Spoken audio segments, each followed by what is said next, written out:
Eliora was born beneath the bell tower of Gorsebridge, a narrow spire gray stone that told only twice a day, once for dawn and once for dusk, as the town itself refused to mark the hours between.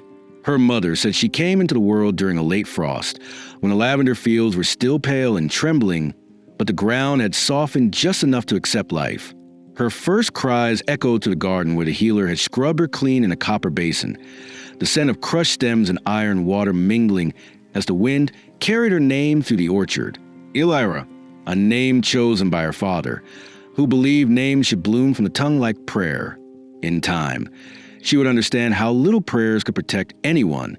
She grew in the governor's house, a timbered manor that stood above the rest of Gorsebridge like a judgment.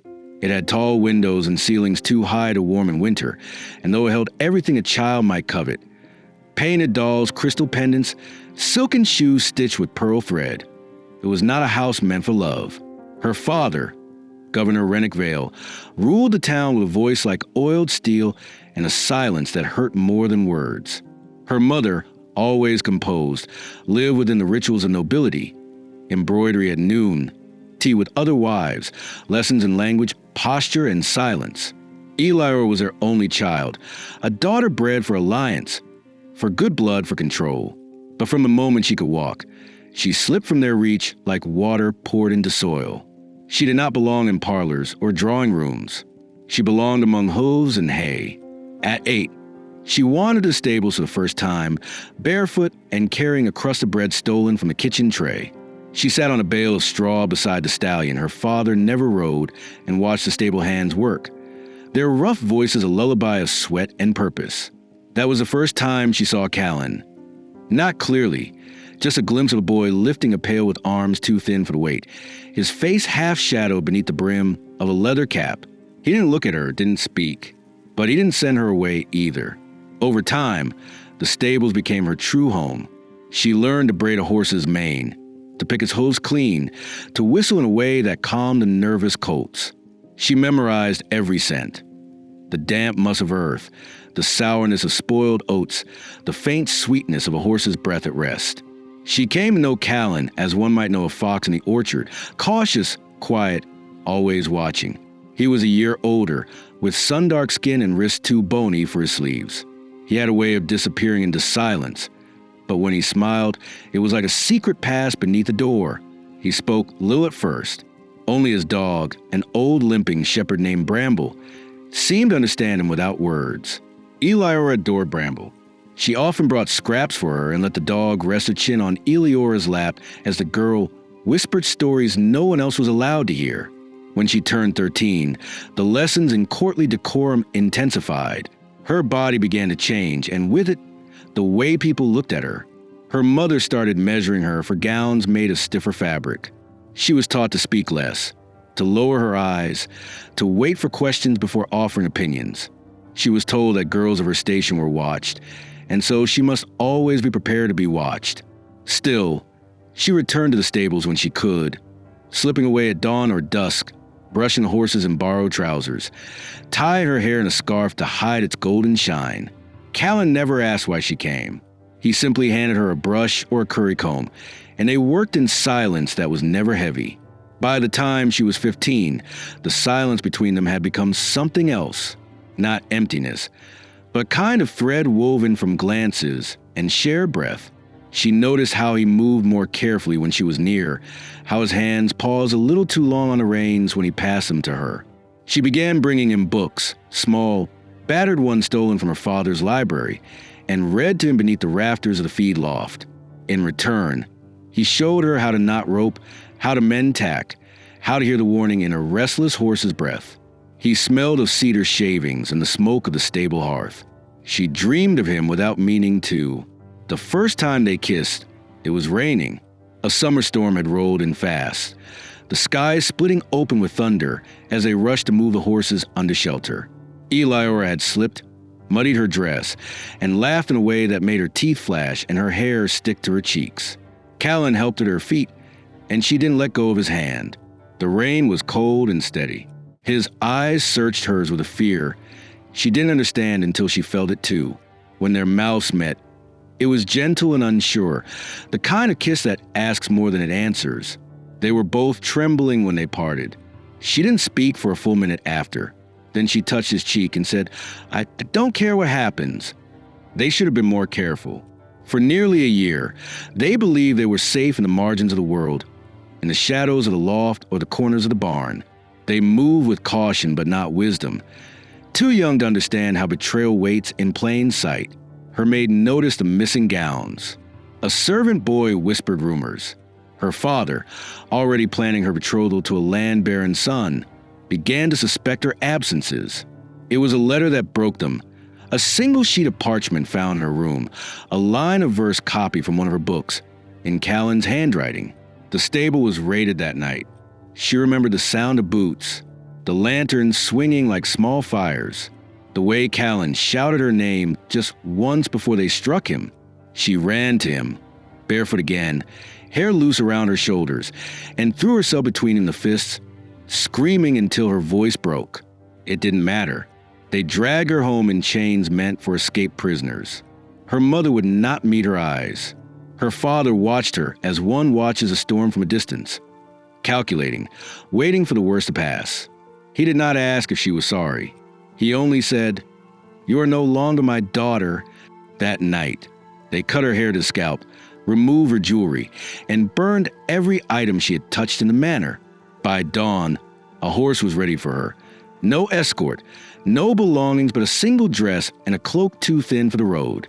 The town gathered at the bridge. Children pointed. Women whispered. Men stood with arms crossed, expressions carved from stone. Callan was nowhere to be seen. She searched the crowd until her eyes blurred. Then the gate opened, and she was pushed across the river. As she walked, the sound of the bell tower behind her marked the hour. Just once, dusk, her name fell from no one's lips. The world ahead smelled of damp leaves and iron. She did not cry, not because it didn't hurt, but because the pain had already hollowed her into something past tears. Elira kept her back straight, her eyes forward. The bridge creaked beneath her weight, and in her mind, she whispered one final time to the boy who had not come to say goodbye. I don't care what happens. I chose you. The first time Elira saw the rooftops of Weathermore, they looked to her like the backs of tired animals, sloped uneven, covered in thatch, or slate the color of bone.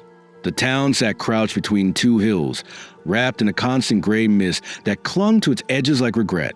There were no walls, no guards, no heraldic crest at the entrance, just a wooden archway half rotted through, a crooked sign that read, "Peace to the Traveler," and the low, continuous murmur of wind moving through bare trees.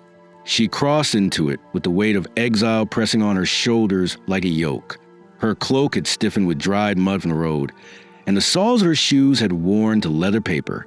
She had not eaten since the day before, and the ache in her stomach had begun to feel permanent, as though it were no longer hunger but a new organ growing inside her, hollow and gnawing. No one greeted her. No one stopped her. She walked down the main road with the awkward gait of someone no longer sure how to hold their body in public, her cropped hair damp from fog, her hands clutched inside her sleeves. Her presence went mostly unnoticed, save for a few glances from behind shuttered windows and a muttered question from a butcher's boy to his mother. Why does she look like a ghost? The woman hushed him and pulled him inside. Elira kept walking. By the time she reached the center of town, a modest square flanked by a chapel, a tavern, and a weaver's shop, her legs had begun to tremble. She sat on a bench without thinking, her breath shallow, her vision wavering between clarity and blur. The bench was wet. She didn't care. It was late morning, and the town moved with the rhythm of endurance, not urgency. Women carried baskets. Men dragged carts. Children darted from doorways and then disappeared. No one paid her any kindness. Still, it was not cruelty she felt from them. Not yet. It was caution. The way people glance at a dog with a wound they don't understand. It was the widow who found her, not because of charity, but because Elira did not move for nearly an hour, and her stillness became uncomfortable to the townsfolk. Her name was Marin. She had iron gray hair and wrists like fence wire, and she smelled faintly of ashes and lemon balm. "Are you sick?" she asked without preamble, standing over Elira with a look that was more duty than concern. Elira shook her head. "Hungry?" she asked next. Elira nodded. Marin sighed, as though exasperated by the very existence of need, and turned on her heel. "Come, then," she said, "but I don't take in idlers, and I've no interest in your secrets." Elira followed. The attic room was no bigger than a closet, and slanted on one side, where the roof dipped. The bed was a pile of wool and straw. There was one window, nailed shut, and a cracked basin for washing. Still, it was shelter. Marin gave her a single slice of bread and a bowl of turnip stew, so thin it felt more like flavored water. Elira ate without a word, holding the spoon in fingers that trembled. That night, she lay beneath a rough-spun blanket that smelled of mildew and mice, listening to the creak of the house and the hollow cough of the wind outside. She did not cry. She simply stared at the ceiling, lips moving silently in repetition. "I chose you. I chose you. I chose you." In the weeks that followed, Elira learned to become smaller. Marin found her work at the Uniform House, a 2-story building where women stitched soldiers' garments by hand, overseen by a supervisor who spoke only to criticize. The fabric came in bolts of navy and gray, and the air smelled perpetually of dye, sweat, and scorched thread. Elira was given a seat at the far end, where the light was poor and the cold sharper. Her hands were soft at first, untrained. She pricked her fingers often, staining the cloth with blood. By the end of her first month, the pads of her thumbs were calloused, and the blood no longer came. Her back ached constantly. Her knees throbbed each night as she climbed the stairs to the attic. But she endured. Marin did not ask questions. She provided bread, a little cheese, and sometimes a boiled egg. In return, Elira fetched water, chopped wood, and cleaned the soot from a hearth. The arrangement was not warmth. It was a kind of survival pact, stripped of affection or grace. But it was more than nothing. At the Uniform House, she worked in silence, eyes lowered, voice unused. The other women whispered about her, but not loudly. Some thought she was a runaway. Others claimed she'd been caught in a scandal. One insisted she had the look of a fallen noble, though none believed it for long. Noble daughters did not wear patched shoes or accept bruised apples from a market stall. Still, her posture betrayed something of her origin, too straight, too practiced, and so the rumors clung to her like smoke. She began to dream in fragments, not full memories, but slivered images. The shape of Callan's hands holding a brush, the sound of Bramble's nails on the stable floor, the sharp sweetness of lavender crushed beneath her bare feet.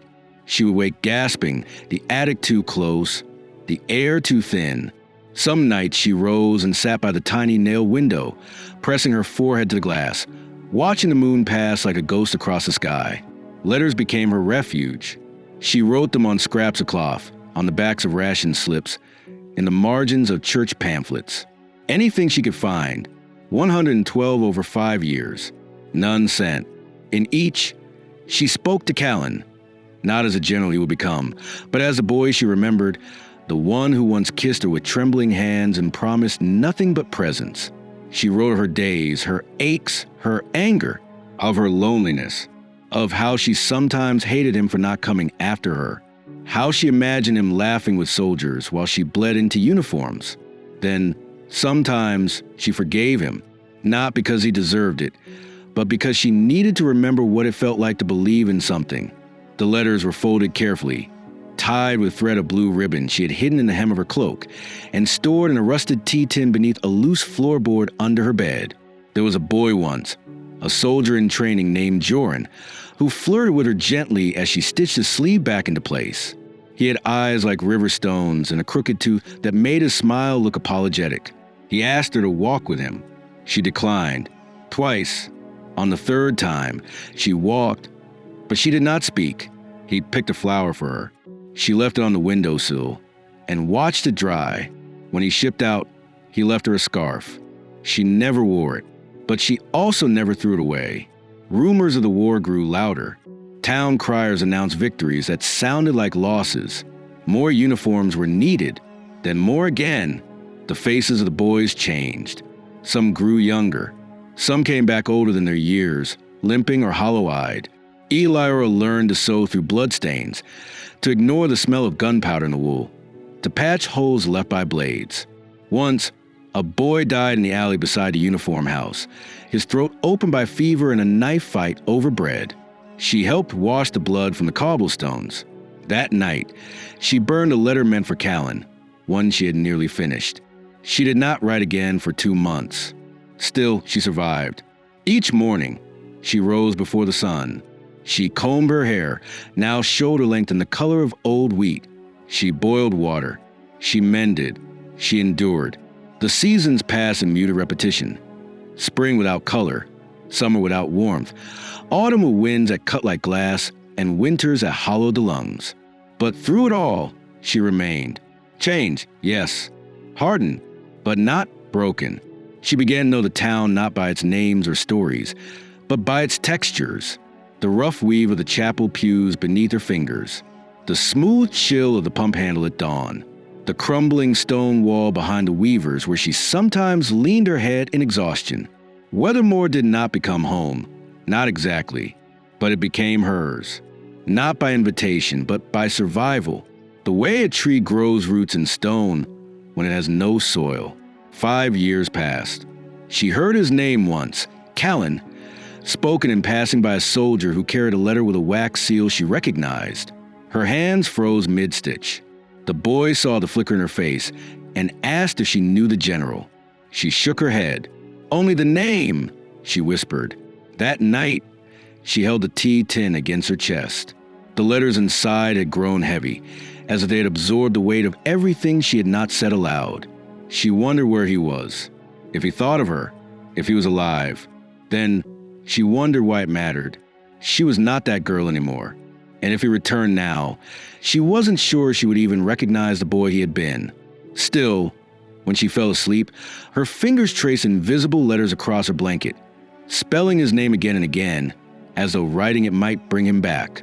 As though some part of her still believed in the return of something lost. It began with a thread, not a fabric, but a memory. Thin, frayed, invisible to all but her. It unspooled each night after work. Once the hearth was cold and the attic had fallen into stillness. Elira would sit with her back pressed to the slanted wall, knees drawn up, and take out the rusted tea tin from beneath the loosened floorboard. The tin itself was dented, its once bright floral pattern long faded to dull blue-gray, but inside it were the pieces of her that had not yet turned to stone. 112 letters, folded into tight squares and bound with the same blue ribbon she had sewn into the hem of her cloak on the morning of her exile. No one knew about the ribbon. No one asked. In Weathermore, silence was not just endured. It was practiced like a craft. The first letter had been written the day after her arrival, her fingers still raw from the road. The ink smudged from the tears she refused to acknowledge.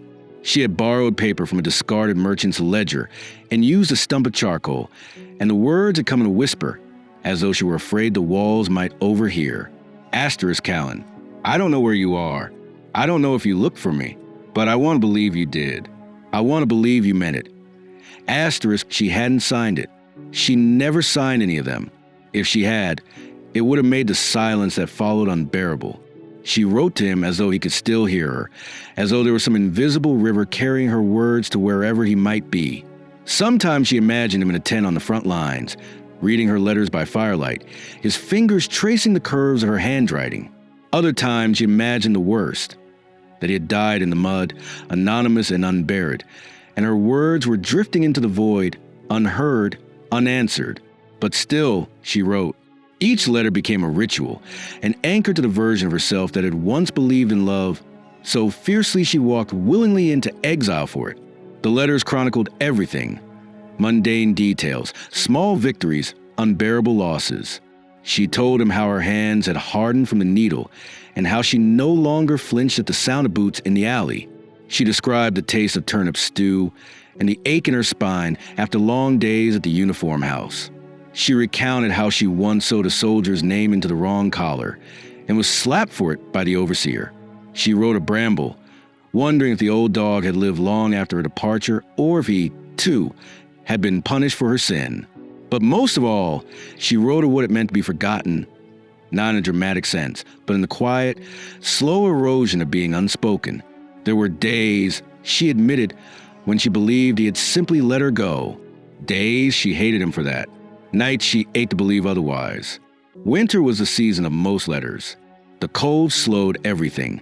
The uniform house shortens hours, and darkness came early, pressing against the windows with a weight that made solitude feel more complete. On these nights, Elira would light the smallest stub of candle she could spare, sit cross-legged on the floor with her quill and scrap, and let her mind drift back to the sound of horse hooves on packed earth, to the way his fingers brushed hers when they passed tools in the stables, to the scent of rain in his hair the first time they kissed. Memory did not fade for her. It sharpened. It deepened. It became a second language, one she spoke only on paper. But over time, the letters changed. The first year, they were filled with longing. The second, with questions. By the third, her tone hardened. She began to write with the voice of a woman who had learned that love, without action, is not love at all. She asked him why he hadn't come, why he had let them punish her alone, why his voice hadn't broken through the crowd the morning she crossed the bridge. She did not ask these things for answers. She asked them because writing them made her feel real. And still, no letter was sent. Not one. She kept them all hidden, even from herself.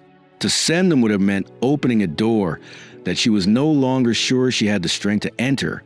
To send them would have meant risking the possibility of no reply. Sometimes, she would press the letters to her lips before slipping them back into the tin, a gesture so habitual it ceased to feel sentimental. It became part of the rhythm of her days, as essential as breath. In a town like Weathermore, where even hope wore a quiet face, the act of keeping them was an act of defiance.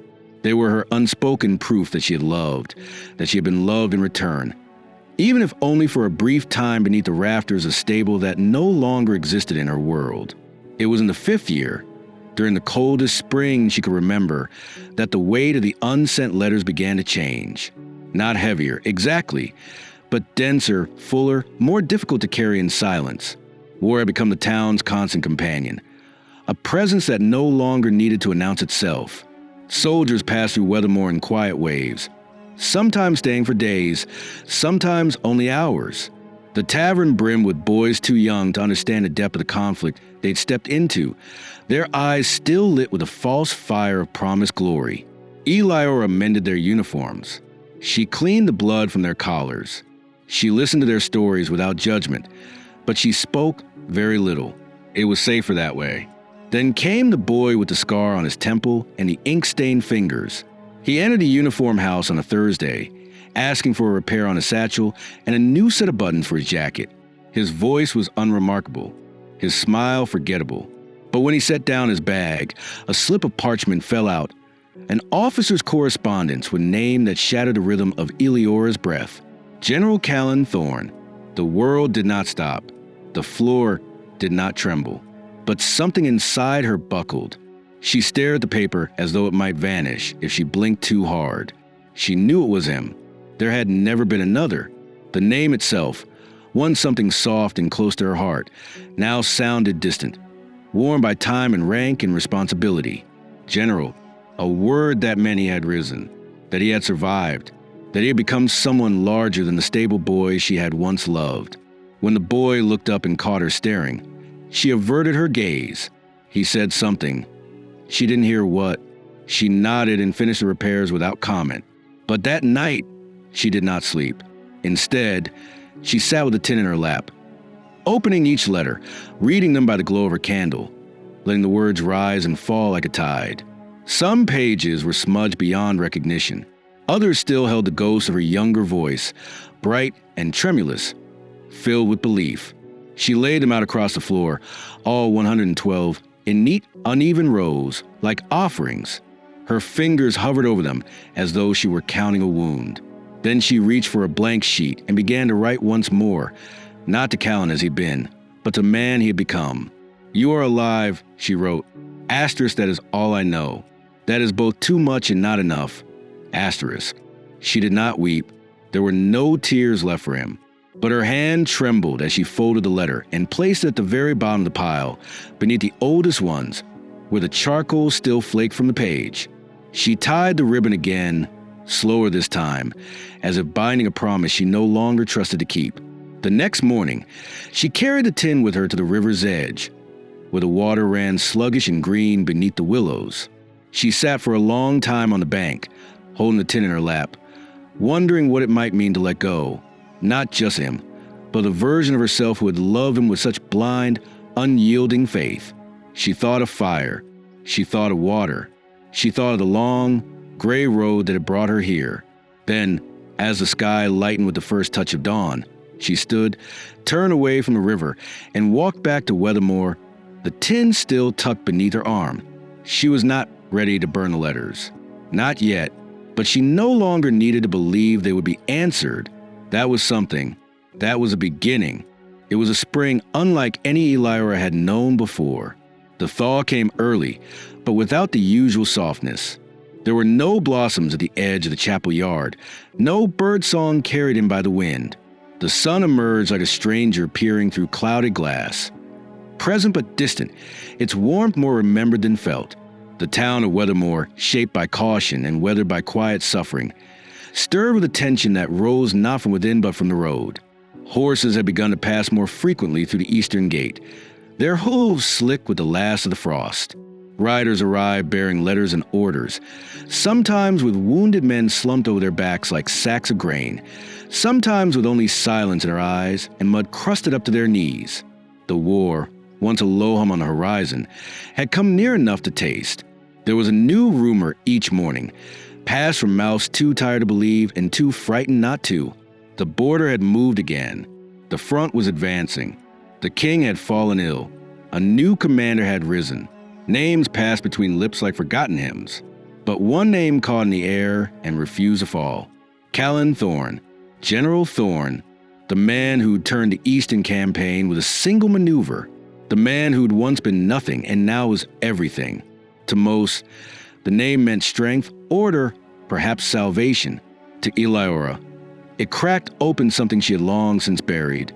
She heard it spoken first of the bakers, by a merchant with a torn sleeve and a knowing tone. She heard it again 2 days later in the chapel, whispered like a benediction by a soldier with frostbitten fingers. Each time, it landed in her chest with a different weight. First disbelief, then recognition, then something she could not name. She told no one what she knew. Not Marin, not the seamstress who stitched beside her, not the orphan boy who followed her to market and called her Mississippi. Her silence was not fear. It was protection. She had spent years learning how to carry her own ghosts without making them visible. She would not give them away now, not even when their shadows walked beside her in daylight. And then he came. It was the second Sunday of the month, a day when most of the town gathered near the square for market prayers and bread lines. Eliora had risen early, drawn water, fed the chickens behind Marin's house, and walked to the baker's stall to trade a spool of thread for a heel of rye. She had just turned toward the chapel when the air changed. She would remember that later, the strange, instinctive tightening in her chest, the hush that spread not with panic but with recognition, like the first note of a funeral dirge. He rode into town on a black mare, flanked by 2 officers in dark crimson cloaks that bore no crest. There was no fanfare, no horn, just a rhythm of hooves on cobblestone and the creak of leather saddles.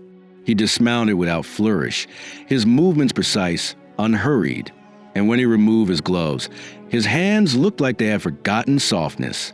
The crowd parted around him in reverent silence. Some bowed their heads. Others watched with guarded awe. He nodded once to a man in uniform, then turned toward the center of the square as though it belonged to him. Eliora stood frozen near the chapel steps. Her breath caught, not because she doubted it was him, but because she didn't. It was Callan, older, broader, his features carved into sharper angles, his jaw set with a kind of weariness that did not bend. His eyes, once uncertain, now scanned the crowd with an unsettling calm. He wore no helmet, only a dark cloak over his shoulder, and the armor beneath was not polished for show. It was dented, scorched, and unmistakably real. She stared at his face, searching for the boy, the stable hand, the gentle clumsiness of 17. She found none of it. He did not see her. Or, if he did, he gave no sign. They assigned him quarters in the governor's old house, now abandoned and half collapsing from disuse. Men came to scrub the floors, repair the windows, light the hearths. The town shifted its shape around him, not out of joy but necessity. He was not the hero Weathermore had asked for, but he had arrived, and with him came order. He inspected the barracks. He met with the militia. He posted new ration rules and requisition lists. He moved through the streets like a shadow sharpened by wind. Eliora avoided him. She changed her route to the uniform house, took the long way past the weavers and cut to the side alleys. But she saw him often, riding to the outer posts, speaking to townsfolk with a quiet directness that seemed more weapon than courtesy. People respected him, or feared him, or both. He gave no speeches, made no promises, and never, not once, looked her way.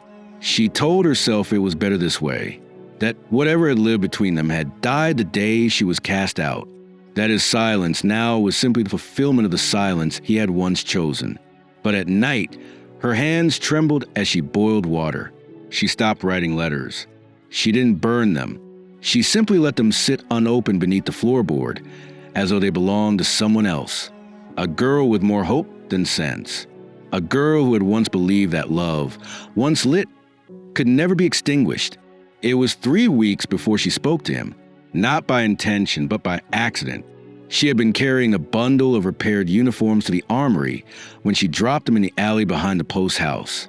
The rain had come suddenly, slicking the cobblestones, and she slipped, landing hard on her knees, the fabric soaking through with mud. She cursed under her breath, biting back tears. Then she heard his voice. "Are you injured?" She looked up. He was standing a few feet away, rainwater dripping from the edge of his cloak, his face unreadable. "I'm fine," she said, trying to gather the bundle. Her hands fumbled. Her knees throbbed. She did not look at him. He stepped closer, crouched, and lifted one of the sodden garments. "You made these?" "Yes." His fingers brushed hers as he handed it back. She recoiled as if burned. He did not react. He only straightened, his eyes never leaving her face. "I know you," he said. She stood slowly, gripping the fabric against her chest. "You did, once." His expression did not change, but something behind his eyes shifted, barely, like a door creaking open in a distant room. "I came back," he said after a long pause. "Not for me," she answered. "No," he admitted, "not for you." She wanted to scream, to strike him, to weep against the memory of the stable walls and the way he used to say her name like a secret only he could keep.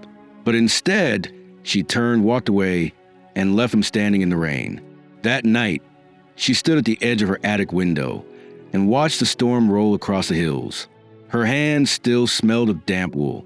Her knees were bruised, and her heart, for the first time in years, beat not with longing but with fury, because he was here, because he had changed, because she had not.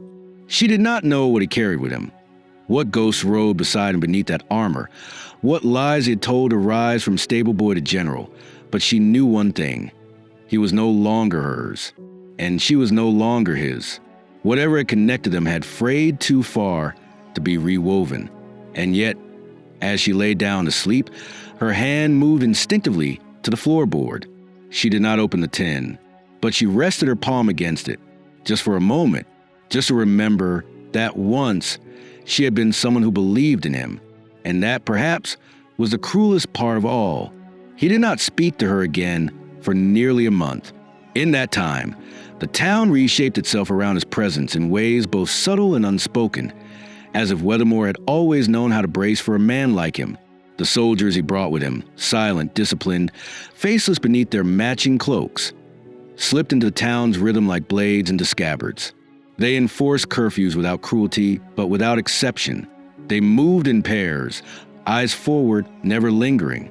Eliora passed them in the streets each morning on her way to the uniform house, the air colder for their presence. The townsfolk, once indifferent to power, now moved with a muted tension, as though they were waiting for something to either break or begin. Callan's name was spoken rarely and only in whispers. Some called him the Wolf General. Others avoided his title altogether, referring to him simply as him or the Commander. He had no family, no wife, no origin he claimed aloud. Only the armor he wore, scored with battles she could not name, and the authority he wielded with a terrifying calm. He lived alone in the governor's house, the same house where she had been born, where her mother had hemmed silk gowns by candlelight and her father had polished silver for visiting dignitaries. The house had once smelled of wax and lavender and blood oranges. Now it smelled of smoke and iron. Eliora tried not to think about that. She tried not to think of him at all. But memory is not a thing that obeys the will. It crawled back each night, unbidden, in the shape of his voice echoing down the alley, in the way her hands had trembled at his touch, in the scar that now ran from the edge of his jaw to the hollow of his throat. A line so precise, it looked carved by winter itself. She had never asked how he got it. She didn't want to know. Not yet. But the not knowing began to consume her. It was late one evening when she found herself in the chapel, not to pray, but to sit. The stone pews were cold, and her knees still ached from the workday. She had come to leave a parcel of mended uniforms for the priest. But instead she sat beneath the high window, where the moonlight fell in a pale arc against the floor, and let herself be still. The chapel had become her place of silence, not of faith, exactly, but of pause. Here, she could pretend for a moment that time had softened, that the war had not gnawed its way into every room of her life. The door opened behind her. She did not look. "I thought I might find you here," he said. His voice was low, rougher than it once had been. It did not ask permission. It filled the space. She did not rise. "Then you've been watching?" "No, listening." She turned her head slowly. He was not in uniform tonight. He wore only a linen shirt, dark trousers, boots without armor. He looked less like a general, more like a man unfinished by rest. "Listening for what?" she asked. "For your absence," he said. "You used to walk the square in the morning. Then you stopped." She looked away. "You remember my patterns?" "I remember everything." She hated him for the softness in that, for the way it threatened to pull her backward through time, to a place she no longer believed in. She stood, brushing her hands on her skirt, and moved past him to the doorway. But he stepped aside. "I need to ask," he said. "Did they hurt you when they took you?" She stopped in the threshold, one hand against the wood. "They didn't have to," she said. "They let silence do the work." He didn't speak for a long moment. She could feel the weight of his guilt fill the space between them like smoke. "I tried," he said finally. "I went to your father. That night, they beat me until I couldn't stand. They told me if I followed you, they'd hang me. And so you didn't," she said, turned to face him fully now, her voice steady. "You let them send me across the bridge like a criminal. You didn't even look for me." He stepped forward, but stopped short of touching her. "I couldn't walk for 3 days. By then, you were gone. They told me you'd gone north. I searched until I was conscripted, and then I was gone too." She wanted to believe him. Some part of her did. But years of silence do not unravel in a single confession. Pain hardens when left untouched. "You could have written," she said. "I did," he whispered. "I sent letters to Gorsebridge, to every town on the northern road. I never knew you were here." Eliora stared at him, searching his face for any false note. She found none, only the hollow ache of truth spoken too late. She turned again, her voice quieter now. "Why did you come to Weathermore?" "The front moved south," he said. "We needed a place to reassemble. And I remember the lavender fields. I thought, maybe if you had survived, you might have come here." "Why would I come to a town built on silence?" she asked bitterly. "Because you understand how to live in it," he answered. They stood in the doorway of the chapel, the wind moving around them like breath. For a moment, neither spoke. The years they had lost lay between them like stones across a river, possible to cross, but only one at a time, and each one carrying the risk of slipping. She stepped back inside, her voice quiet but firm. "You're not the boy I knew." "No," he said. "I buried him in the first trench I dug." She sat again in the pew. He remained at the threshold. "I've seen things," he said softly. "I've done worse. And every night, I remembered your face and hated myself for surviving." Eliora looked at him then, really looked. She saw the gray at his temples, the rawness in his knuckles, the way he stood like a man who no longer expected kindness. And something inside her, something that had hardened into certainty, shivered. "I don't know what to do with you," she admitted. "You don't have to do anything," he replied. "I just needed you to know I never stopped looking." She rose again, moved to the window, and pressed her fingers to the cold glass. Outside, the moon lit the rooftops of Weathermore in silver silence. A dog barked in the distance. Somewhere a gate creaked. "I wrote you letters," she said without turning. 112. His breath caught. "Did you send them?" "No." "Why?" "Because I didn't believe you would answer." "I would have," he said. "Would you?" she asked, finally turning back to him. Would the general have written to the governor's disgraced daughter? Or would we have buried her along with the stable boy in that first trench? He stepped inside the chapel fully now, closing the door behind him. The latch clicked. His voice was no longer a whisper. "I'm not here to be forgiven. I'm here because I still remember what your hair smelled like after the rain. Because I still see the way you looked at me when I fell from the apple tree. Because no matter how many names they gave me, yours was the only one I couldn't forget." The silence that followed was not empty. It was full of grief, of memory, of a strange, cautious pull between two people who had once shaped themselves around each other's breath. Eleonora's hand curled around the pew. "I'm not the girl you loved. I don't believe in ghosts anymore." "I don't either," he said, "but I believe in you." She closed her eyes, the weight of that sentence pressing against the wall she had spent 5 years building. She wanted to scream, to strike him, to gather him into her arms and sob into the scar on his jaw. But she did none of it. Instead, she said, "Then leave me alone, Callan. Let me remember you without ruining it." And he did. He walked out of the chapel without another word. The door closed behind him like a seal, and Eleonora sank to the floor, the old stone beneath her cold and unforgiving, her heart pounding not with longing, but with the unbearable, uncertain tremor of something breaking open that she had sworn would never move again. The sickness came with the fog. It rolled in from the marshes at the edge of the valley, thick and heavy and quiet, like breath held too long. It lingered low against the ground for 3 days before the first fever broke. A boy in the tannery collapsed beside a vat of lye, and by nightfall, 3 more had fallen. The butcher's daughter, a washerwoman, and one of the grain mill lads who'd grown too fast for his limbs and used to whistle in the streets.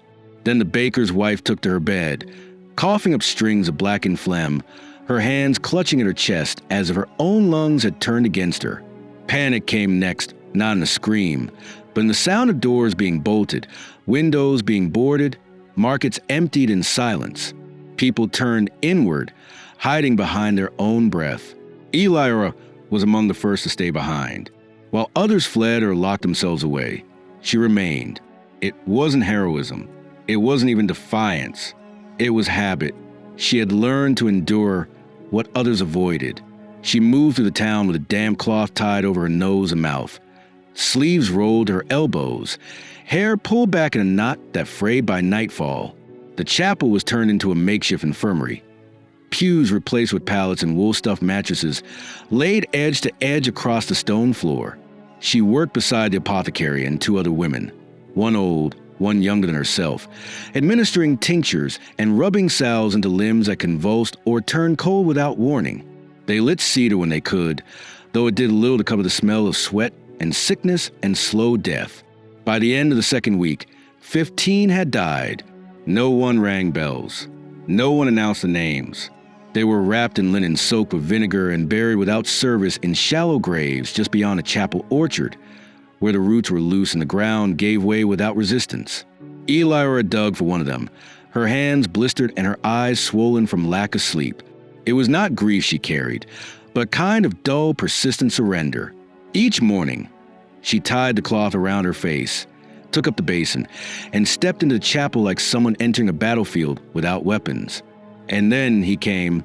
They found him at dawn, slumped over the desk in the governor's study, feverish and shaking, his breath coming in short, wet gasps. His armor was half removed, his boots still muddied from some distant ride. One of his men carried him into the chapel on his back, the general's head lolling like a broken marionette. When Eleonora saw him, something inside her rose up, reflex or memory or rage. She could not tell, and she stepped back. She watched his face as he was laid down, the scar on his jaw standing out like a wound reopened. He murmured something unintelligible, then fell still, his breath ragged, his skin already burning hot beneath his clothes. The apothecary hesitated. There were others to tend to, men with worse wounds, children gasping for air. But Eliora knelt beside him without a word, dipped a cloth into the basin, and began to wipe his forehead. She did not think about what it meant. She only acted. The motion was familiar, the same one she had used on the fevered brow of the baker's wife, the same one she had used on her mother once. Long ago, in the days before exile, she stayed by his side through the night. He thrashed, muttered, fell into silence, then returned to speech again, his voice low and broken, full of half-said names and orders spoken to ghosts. Once, he cried out in pain, not from the sickness, but from something deeper. "Don't take her," he rasped. "She's mine, I'll go in her place." Eliora flinched. She pressed the cloth to his lips and whispered his name, once, softly, without meaning to. He stilled. On the third day, he stopped speaking. His body turned rigid with heat, his fingers curling into claws, his breathing shallow and arrhythmic. She fed him broth through a hollow reed, changed the soaked linens beneath him, and poured cool water into crooks of his arms to draw the fever down. When the apothecary asked if she needed relief, she shook her head. She could not leave, not because she owed him anything, but because she couldn't bear the thought of him dying among strangers. That night, she began reading to him. She retrieved the tea tin from beneath the floorboard. She untied the blue ribbon, hand steady now, and selected the first letter, the one written in charcoal on the back of a shipping invoice. Her voice trembled as she began, but she did not stop. She read until the candles burned low, until the chapel was silent, except for the sound of his breathing, until her voice turned hoarse from use. When she finished one letter, she read the next, and the next. She didn't tell him she was reading the letters she had written to him in secret, didn't say aloud what they were, didn't name the ache they carried. She only read. Some were tender, filled with longing and memory, small descriptions of her daily life in exile. Others were furious, her voice sharp with the pain of being left behind, the devastation of silence. She read the letter where she'd imagined him kissing another woman, and the one where she'd begged the wind to carry her voice to him, even if he couldn't answer. She read the letter she'd written on her birthday, when she had turned 20 and no longer remembered the exact pitch of his laughter. She read the one she'd written after the fever took the child of the widow Marin's cousin, when grief had made her unable to hold a pen steady. He did not stir. But once, as she finished a letter describing the memory of Lavender crushed under bare feet, she thought she saw his brow twitch. On the fifth night, he woke. It happened suddenly. One moment, she was reading a passage about the stables, about Bramble's lopsided gate, and the way the rain had sounded on the roof the day they first kissed. And the next, he whispered her name, not as a question, not as a cry, but as a prayer. Her name, cracked and raw, from lips that had been dry for days. She dropped the letter. "Callan?" His eyes opened slowly, unfocused, glassy. He blinked, tried to lift a hand, failed. "You're alive," she said. His voice was almost inaudible. "I heard you. I dreamed your voice." She pressed her hand to his chest. His heart fluttered beneath her palm, rapid but real. "You've been sick," she said. "You nearly died." "I'm still here," he said, a breath, not a statement. She leaned close. "You should rest." He turned his head slightly toward her, the movement sluggish and heavy. "You read them." "I did." His eyes closed again, but his mouth formed a single word. "Thank you." She didn't reply. Instead, she smoothed the hair from his brow and sat beside him until the sun rose. Recovery was slow. His strength returned in fragments. A day at a time, he remained in the chapel, surrounded by the dying, but no longer among them, when his men offered to carry him back to the house. He refused. "Here is fine," he said. "I've slept long enough in stone halls." He watched Eliora move between patients, her hand precise, her voice steady. She did not speak of what she had read. She did not bring the tin again. But something had shifted between them. Not forgiveness. Not yet.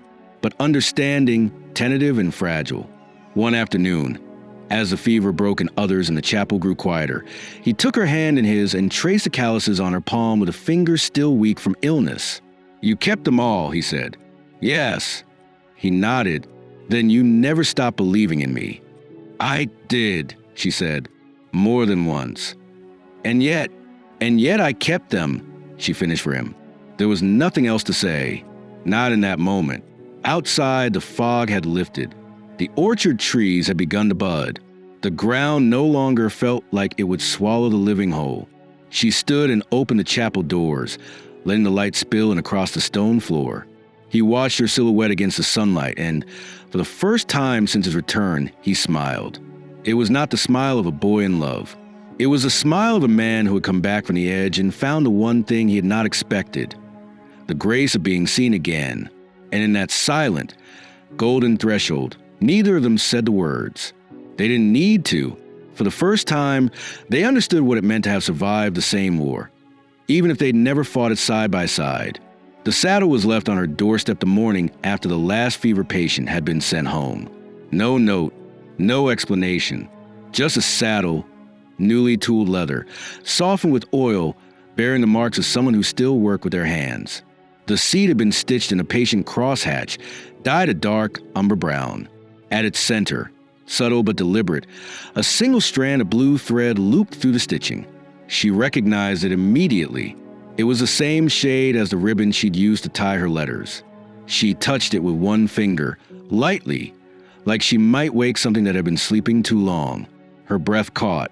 Her heart, which had learned how to beat in silence and exile, stuttered beneath her ribs. Eliora carried the saddle inside, slowly, as though it were something sacred. She placed it on the edge of her bed and sat beside it, letting her fingers drift across its surface. She knew what it meant, or at least, she knew what it was trying to be. A gesture, not of apology, but of remembrance. He had made it with his own hands. She could see it in the uneven thread at the edge and the careful polish around the horn. She could imagine him hunched over in the candlelight, sleeves rolled, tools arranged in a neat arc, his jaw clenched in concentration. He had always been methodical. That had not changed. But the boy who had once plaited her mare's mane beneath the stable rafters had never made something like this. This was the work of a man who had survived and come back with callous hands and memories that refused to fade. She did not ride that day. She did not even go outside. Instead, she placed the saddle in the far corner of the room and sat before it, knees drawn up, arms wrapped around her legs. The presence of it changed something in the space, as if it carried a part of him inside its seams. It reminded her of the sound of hooves on dry earth, of the way leather creaked beneath weight, of the low, rhythmic exhale of a horse at rest. She had not ridden since her exile. She had not allowed herself the luxury. But now, the past had returned in the shape of a gift she hadn't asked for but couldn't ignore. That night, the dreams returned. Not the scattered, fragile visions of her early years in Weathermore, but the old dreams, vivid, aching, too full of detail to dismiss. She dreamed of the stables in Gorsebridge, not as they had been at the end, but in their summer prime, golden light falling through dust-speckled rafters, the smell of hay and warm skin and cedar soap. She saw Callan there, not in armor, not with the hard eyes of general, but barefoot, sleeves rolled, sweat at his collarbone, smiling at her with the kind of joy she spent years convinced herself had never really existed. He handed her a rope. She laughed. Bramble barked once in the background. Then everything went silent. In the dream, she turned to find the horse, her mare sun-colored and skittish, gone, the door swinging open into an empty field. When she turned back, he was gone too. She woke with her hand clenched over her chest and the taste of salt on her lips. Her eyes were dry, but her throat burned. She rose before dawn, dressed in a plain shift and her warmest cloak, and carried the saddle through the quiet streets to the stable yard just behind the chapel, where a few old horses were kept for market transport and supply runs. The stable master, a weathered man with a bad leg and few words, nodded at her without question when she entered. She chose a quiet, gelding with a kind face and patient gait. The saddle fit him perfectly. She brushed his coat, whispered a prayer into his ear, and led him into the yard. The wind was sharp, the sun not yet risen, but her hands did not shake. She rode north, toward the edge of town, past the old willow grove where the children used to play, past the river bend where she had once sat with a letter in her lap and a stone in her heart. The road was empty. The world, for a while, was only the sound of hooves and the whisper of trees shedding their last blossoms. She did not think of him, or perhaps she did, but not the man he had become. She thought of the boy who once tied knots in the reins just to make her laugh. She thought of how he had once taught her to listen to the wind for the coming of rain. She thought of how she had loved him before she knew what it cost. When she returned to town, the chapel bell was ringing, not for prayer, not for death, but for something else. A gathering, a notice. She dismounted and walked the gelding back to the stable. Her legs unsteady, but her mind clear.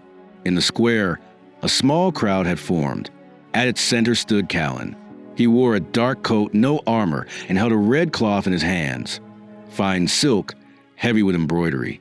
It rippled slightly in the wind. When he saw her, he did not smile. He simply held out the cloth.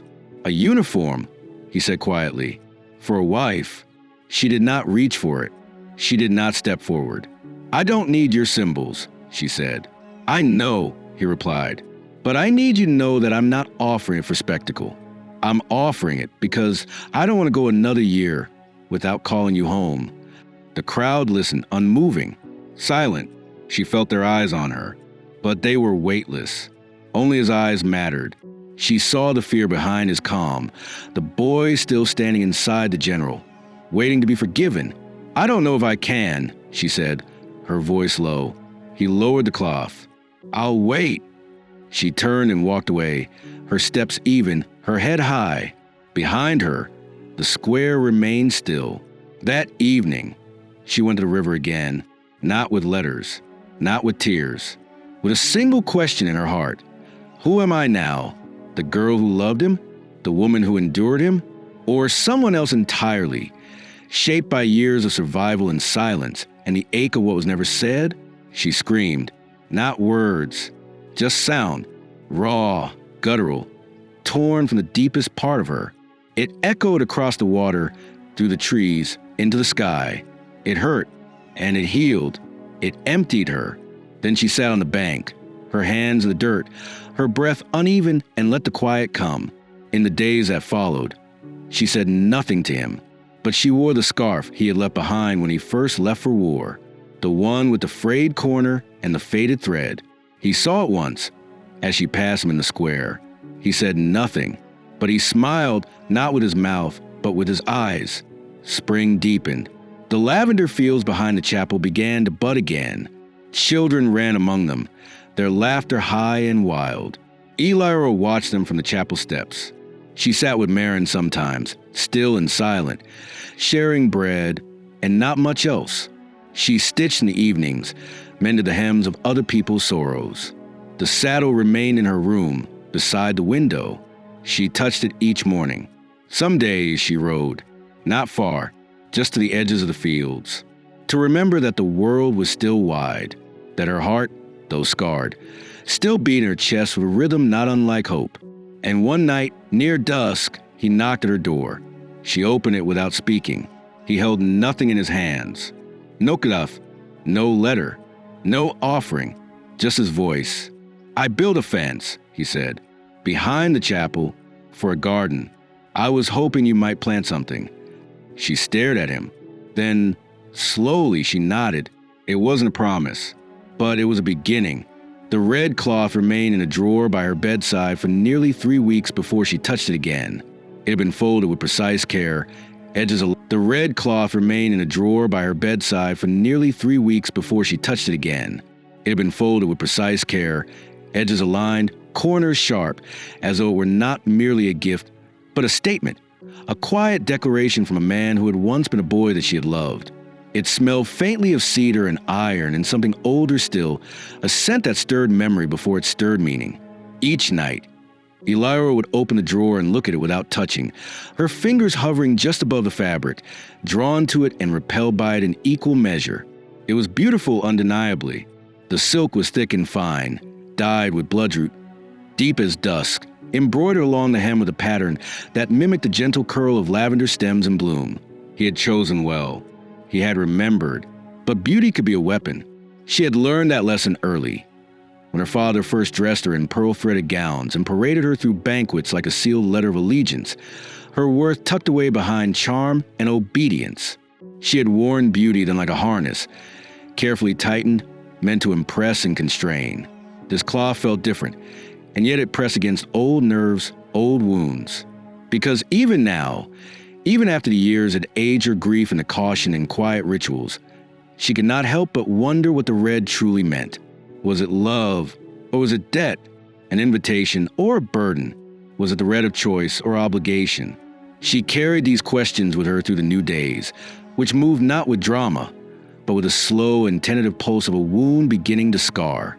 She spent her mornings in the lavender rows behind the chapel, kneeling in the dirt with a trowel and a shallow basket, replanting shoots that had wilted in the last frost. Her hands were cracked and raw again, but she found peace in it, the shape of the soil, the silence of growth. Children came sometimes to help, or to ask questions they barely knew how to form. She answered with kindness and without stories. Her past belonged to ground now, and only certain roots would be allowed to surface. Callan, for his part, stayed away, not out of pride, but respect. She saw him sometimes in the distance, overseeing repairs to the north wall, reviewing grain tallies with the quartermaster, or walking alone beneath the chapel eaves at dusk.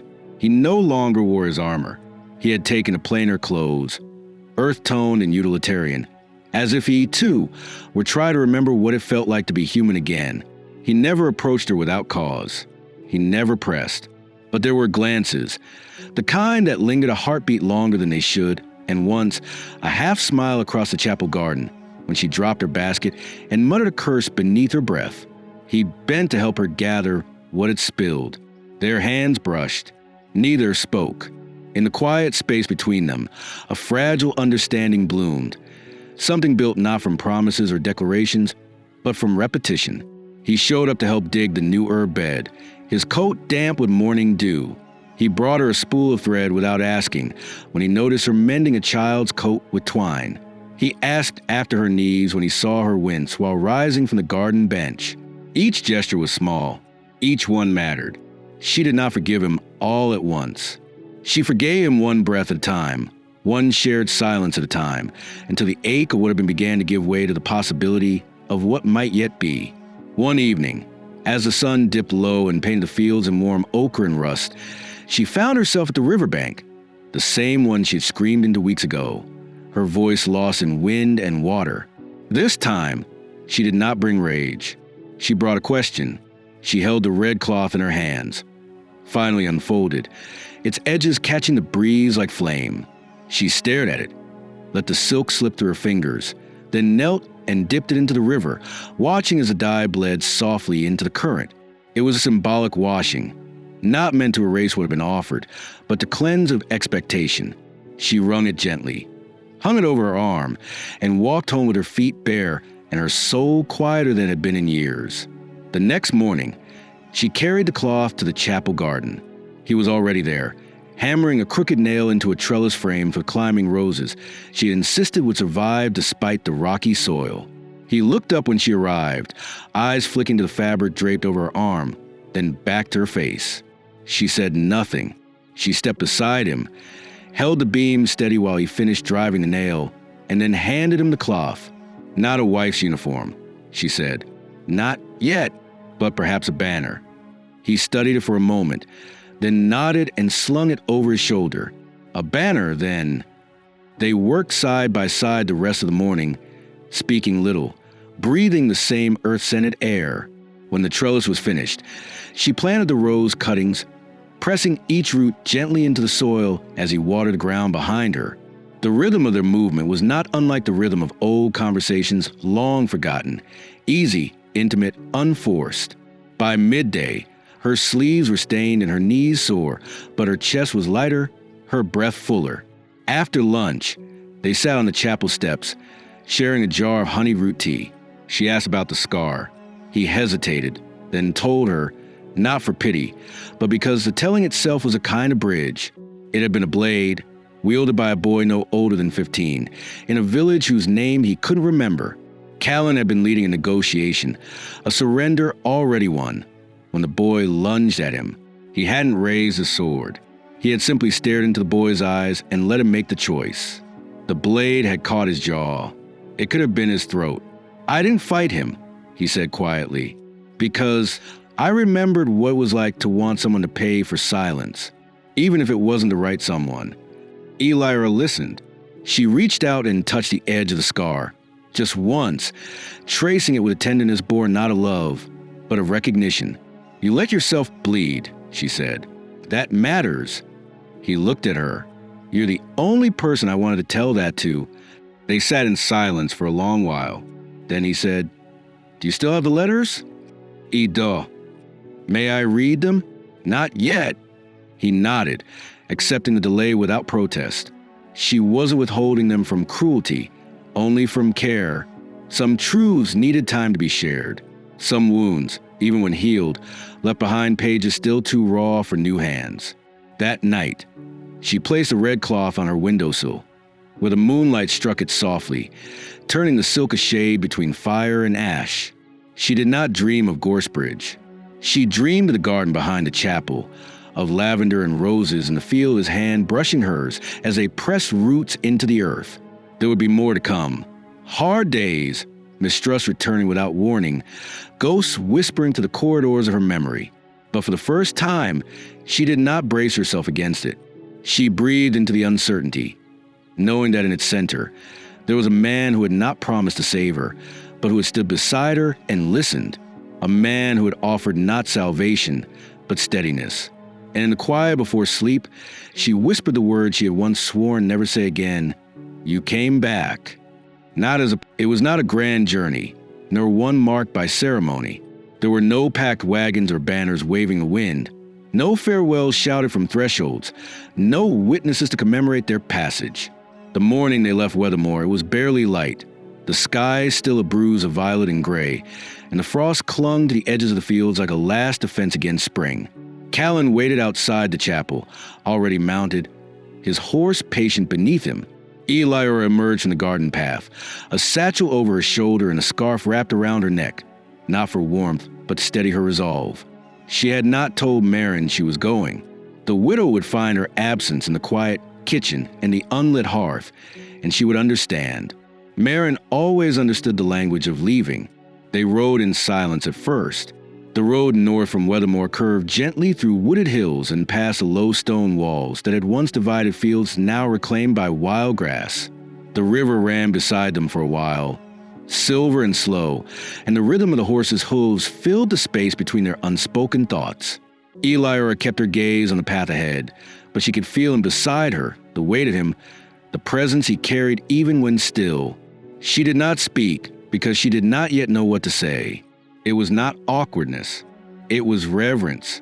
Some things, when approached again after so many years, had to be met in silence first, the way one might approach a half-collapsed house to see if it could still bear the weight of memory. They passed through 3 villages, none of which bore any memory of her. Children played in the lanes without glancing up. Bakers opened shutters with flour on their cheeks. A woman with a basket of herbs offered them a nod and a question about the road's condition. Elira answered gently, her voice steady, even as her chest grew tight with each mile.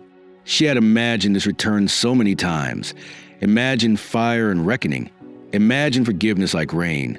But now that it was happening, it felt smaller and stranger than she had expected. There was no vengeance in it, only the ache of remembering how much had been taken. It was midday when they reached the edge of Gorsebridge. The town had changed and not changed. The bell tower still rose above the rooftops like a sentinel, though the stone had weathered and darkened with age. The manor, her childhood home, loomed in the distance, partially hidden by overgrown hedges and the collapsing shell of what had once been the south wing. Windows gaped open like broken teeth. A shutter banged loose in the wind. No smoke rose from its chimney. It had been empty for years, she knew. Ever since her father's death and the slow disintegration of the household name he'd once guarded like a crown. A local official now occupied the village hall, and the Vale name was only whispered in stories told to warn ambitious girls about the dangers of disobedience. Eliora dismounted near the outer fence, where a rusted gate hung crooked on its hinges. Callan remained seated on his horse, watching her not with concern but with patience. He knew this was not a thing that could be rushed. She stepped forward, her boots sinking slightly into the soft earth, and pushed the gate open with both hands. It groaned. She passed through. The garden was gone. Where once lavender had stretched in neat rows and hedges trimmed with symmetry had framed the path, now wild brambles twisted over broken stone. She could still see the outline of the old walkway beneath the weeds, still trace the shape of where her mother had planted lilies that never took. She walked to the place where the stone bench had stood and knelt there, clearing away leaves until her fingers found the cool, rough surface. Her breath caught. She reached into her satchel and drew out a small bundle wrapped in linen. Inside was a cluster of dried lavender stems, bound with twine. She laid them on the bench and closed her eyes. "I thought I would come here to be angry," she said aloud, though she was not speaking to Callan. "I thought I would scream at the windows and tear up the ground." The wind shifted, brushing strands of her hair across her cheek. "But there's nothing left to rage at," she continued. "Only ghosts. And maybe that's all this place was even then." Behind her, the horse shifted, its hoof striking stone. She rose and turned to face Callan. "There's something else I need to see," she said. He nodded. "I'll wait." "No," she said. "Come with me." They walked through the garden together, past the empty well and the place where the greenhouse had once stood. Its frame was now a skeleton of iron ribs, vines wrapped around its base like fingers holding on too long. She led him to the stables. The roof had fallen in at the northern corner, and the stalls were blackened with rot. But the central post still stood, and the old feed trough remained half filled with rainwater and dead leaves. She stepped into the center of the barn and looked up. The rafters were there, though splintered, and one of them bore the faint carving of initials, E and C, scratched into beam with a dull knife when they were 17 and foolish and sure of everything. He stepped beside her. She looked at him. "I used to think this was sacred," she said, "like it would always remember us, as if memory could live in wood." He looked up at the beam. "It does." She shook her head. "It doesn't. Nothing stays the way we leave it." "No," he agreed, "but that doesn't mean we can't still return." She stared at the carving. "We weren't ready, were we? We loved like children, like fire, and when it went out, we didn't know what to do with the dark." He turned to her, his voice low. "You were ready. I was afraid. I wore that fear like armor and called it duty." They stood there for a long time, the ruined barn around them silent, except for the rustling of the wind through the cracks in the wood. She stepped forward and placed her hand on the beam. The wood was cold beneath her palm, but familiar, the grain smooth in the grooves her younger self had carved. "I forgive you," she said quietly. He inhaled sharply. "Even if I don't deserve it?" She nodded, especially then. Outside, the wind picked up. A shutter banged against the wall of the manor. She turned and walked out of the barn, leaving the initials behind. They spent the night in a cottage at the edge of town, lent by an old woman who remembered Eliora's mother and offered her a hard mattress and a warm smile. She and Callan did not speak much that evening. They shared bread and broth, watched the fire until it burned down to coals, and sat in a silence that felt less like absence and more like peace. When she lay down, he did not join her. He sat in the chair by the hearth, and when she opened her eyes once, deep into the night, she saw him asleep with his head tilted back, his hand resting on his chest, his mouth slightly open. He looked older than she remembered, but softer too, less like a weapon and more like a man who had finally put his sword away. In the morning, they left Gorsebridge. She did not cry when they crossed the bridge. She only looked back once, then faced forward again, the sun rising ahead of them, the road unfurling beneath their horses like a ribbon tied not to the past, but to something waiting just beyond sight. They rode home in silence, but it was not the silence before. It was a new one, built of shared air, of words not needed, of understanding held like hands between them. And somewhere, deep in her chest, something untied itself, something loosened, something finally began. Weathermore did not celebrate victories with fireworks or feasts. It marked change slowly, in the rhythm of seasons and the settling of dust. The war ended not with a roar, but with a dispatch carried by a weary courier who handed it to Callan on the chapel steps one frostbright morning and turned to leave without waiting for acknowledgement. There were no parades, no trumpets, just silence. And in that silence, something shifted, not in a single moment, but in the gentle unraveling of what had been held too tightly for too long. Elira read the letter twice before handing it back. Then she returned to the garden and sank her hands into the soil, turning it with quiet precision, as if the earth itself needed to know that blood would no longer be spilled in its name. In the months that followed, the edges of Weathermore softened. Families that fled in fear returned in slow trickles, their carts piled high with whatever they'd managed to carry. The uniform house shuttered its windows. The soldiers, those who had not succumbed to wounds or weariness, were given leave to go home, and many did. Some stayed, folding themselves into the rhythm of the town like roots into old stone. The chapel remained a place of healing, not just of bodies, but of histories. Eliora still walked its corridors, her hands brushing along the worn wood pews, her voice soft in the presence of grief. But her days were no longer dictated by the needs of the dying. She belonged to the living again. The garden behind the chapel bloomed. What had once been lavender rose and stubborn patches of weed was now a tapestry of color. Lavender and sage, rosemary and thyme, new shoots of hollyhock stretching up toward the sun. Callan had built her a fence with his own hands, uneven but solid, and within its bounds, she created order from ruin. Children came to help her plant, their hands clumsy with excitement. She taught them to dig narrow trenches, to press seeds into the earth with reverence. The garden became a gathering place, not loud but constant, a space for soft voices and mended hearts. Callan took no title when the war ended. He refused a commission offered by the crown, declined the land gifted as reward. He did not leave. Instead, he stayed in Weathermore, occupying a small cottage near the chapel, close enough to be seen, far enough to be separate. He taught the orphans how to care for horses, how to mend broken saddles, how to walk beside a beast without fear. He built pens and dug wells, and once repaired the broken bell of the old tower with nothing but rope and persistence. He lived simply. He no longer carried a sword. They saw each other often. Not every day, but often. Sometimes he brought her herbs from the northern fields. Sometimes she left baskets of dried lavender on his doorstep. They shared meals, quiet and unceremonious, sitting on her porch or his, the evening air between them filled with the scent of rosemary and loam. They rarely spoke of the past. It lived between them like a house they had once built and outgrown, neither demolished nor returned to, just left standing in memory.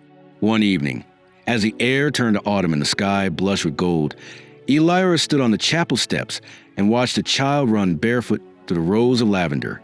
The boy had lost his mother to the fever, but he had survived, and now he laughed as though grief had never touched him. She smiled, the expression coming easily, and turned to find Callan approaching with 2 cups of tea. He handed her one without a word and sat beside her on the steps, his shoulder just brushing hers. "You're quiet tonight?" he said after a while. "I'm remembering," she answered. He nodded, not asking what.